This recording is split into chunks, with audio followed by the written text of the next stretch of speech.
60 Minutes Overtime.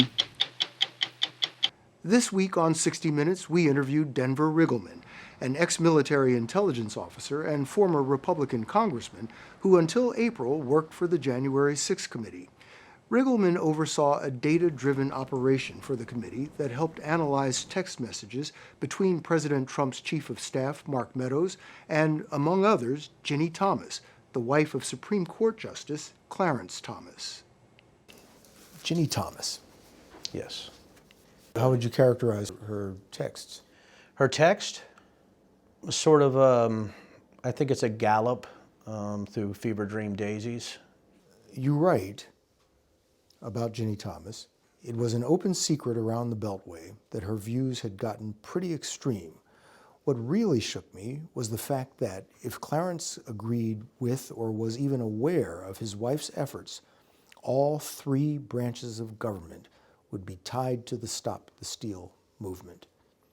All three branches. Mm-hmm. As you already know, the executive is involved. We certainly knew the legislative was involved. You know, were there ties directly to the Supreme Court on this? And I think that's very important to know. In the book, you wrote, was Ginni's claim that her perspective had no influence over her husband possible?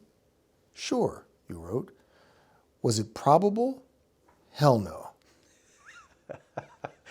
So for me in intelligence, there are always the possible and the probable. Is it possible that Clarence Thomas had no idea of the activities of Ginni Thomas over decades as a Republican activist?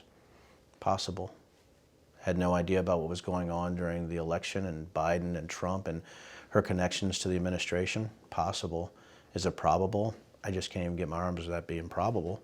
Now, of course, you know, the criticism is going to be, well, Denver, you don't have any, you know, specific proof of Clarence pushing this. Great, that's fine. Well, how about we find out, right? And how about we bring Ginni in and talk to her and see, you know, how much she did know, right? And why she thought some of these things were true, especially with somebody who's married to a Supreme Court justice. Last week, a lawyer for Ginni Thomas said she will participate in a voluntary meeting with the January 6th committee.